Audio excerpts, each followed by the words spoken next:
Ibu tunjukkan pada saya. Mohon izin, kalau infak kemana ibu lakukan pertama? Ya? Keluarga. Siapa lagi? Halo? Baik, tahan sebentar. Sudah cukup. Ya, tahan sebentar, pelan-pelan. Kalau sudah ada harta dan sudah paham Allah berikan lebih, maka keluarkan ayat-ayat terkait bimbingan harta. Selain zakat yang 8 golongan, Quran surah ke-9 ayat ke-60 itu ada infak. Infak itu nanti ada 3. Nanti infak yang paling dasar, Quran surah kedua ayat 215. Sebelum keluar ini dulu. Bukan zakat ya, infak. Ya, bukan zakat tapi apa?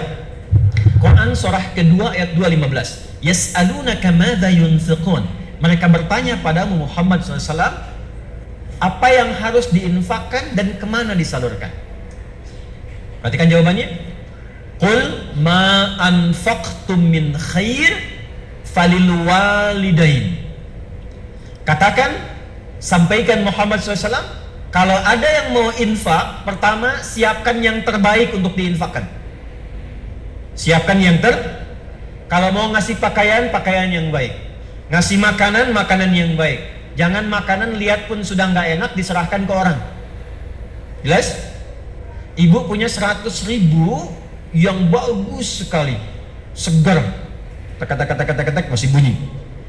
Yang kedua, yang sudah layu, orang India bilang the kill of the kumel.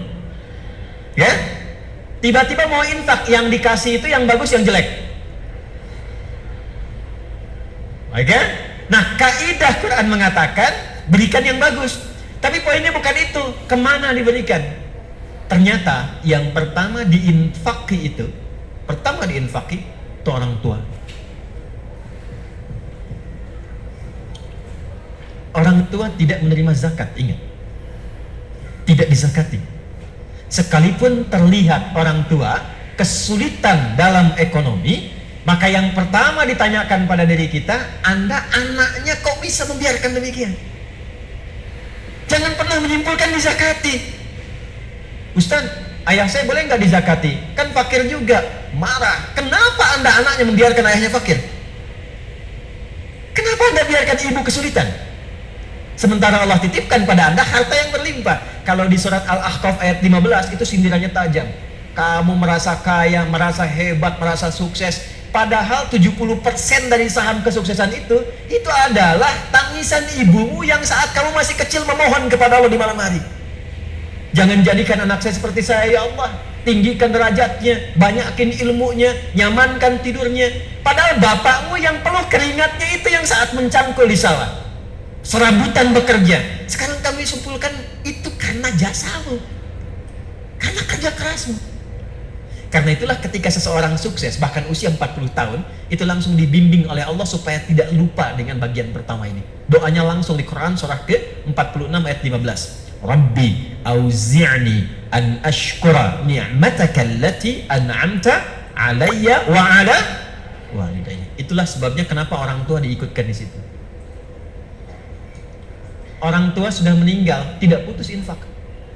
Ini sebentar lagi mau kurban, boleh berkurban. Ya, di atas namakan yang telah wafat boleh. Ya. Dan itu sudah banyak hadisnya tentang itu. Kemudian misalnya, alhamdulillah saya punya uang 50.000. Apa yang paling mudah dilakukan? Beli mushaf misalnya, kasih ke penghafal Quran. Niatkan kepada Allah untuk berbakti kepada kedua orang tua. Itu setiap dibacakan ngalir pahalanya. Jadi berbuat baik pada orang tua itu selalu cepat dijawab oleh Allah. Jadi kalau ibu ingin menerjemahkan amalan Sayyidah Khadijah dengan hartanya, kalau beliau dulu punya Nabi, sekarang kita bawa ke tingkat tertinggi yang diletakkan pengabdiannya setelah ibadah kepada Allah. Quran surah 17 ayat 23. Wa qadha rabbuka alla ta'budu illa iyyahu wa bil walidaini ihsana. Makanya Ibnu Abbas radhiyallahu taala anhuma, beliau sampai berfatwa begini, saya tidak melihat amalan terbaik yang bisa dilakukan untuk mendapatkan rahmat Allah atau kama qala kecuali birrul walidain. Bakti pada orang tua. Sekalipun sudah meninggal, tetap muliakan, minimal dengan doa. Masih ingat kan doa yang melahirkan jariah? Waladin salihin yad'u. Doa anak soleh. Nah, sepanjang masih hidup, ibu jangan simpulkan, saya rasanya belum solihah. Kalau begitu jadi solihah. Dekati Allah. Dekati Allah. Dan saat sudah ibadah itu berdoa. Ibadah yang sudah dilakukan setelah beramal soleh, itulah doa anak soleh. Sholat amal soleh bukan? Ya, setelah sholat berdoa. Di antara doanya untuk orang tua. Baca Quran amal soleh bukan? Berapa banyak orang setelah baca Quran yang berdoa? Saya perhatikan selesai tutup aja. Ambil manfaatnya, selesai baca berdoa. Berdoa. Demikian saat berzakat, berinfak, berdoa di situ. Walidain wal aqrabin, kerabat dekat. Betapa bagus, dan saya senang berinfak keluar sampai ke luar negeri, bagus. Luar daerah, tapi jangan lupa ada kerabat terdekat. Kakak, adik, anak kakak, anak adik, sepupu. Wal yatama, anak yatim. Anak yatim itu ditekankannya pakai infak. Walaupun dia kaya, gak apa-apa. Datangnya gak harus bawa uang, bawa hadiah yang menyenangkan dia. Ketika dia senang, berdoa. Bukankah anak yatim itu dekat dengan perhatian Nabi? Ya kan? Anak yatim itu dekat dalam pemeliharaan Allah. Wa ammal yatima fala taqhar.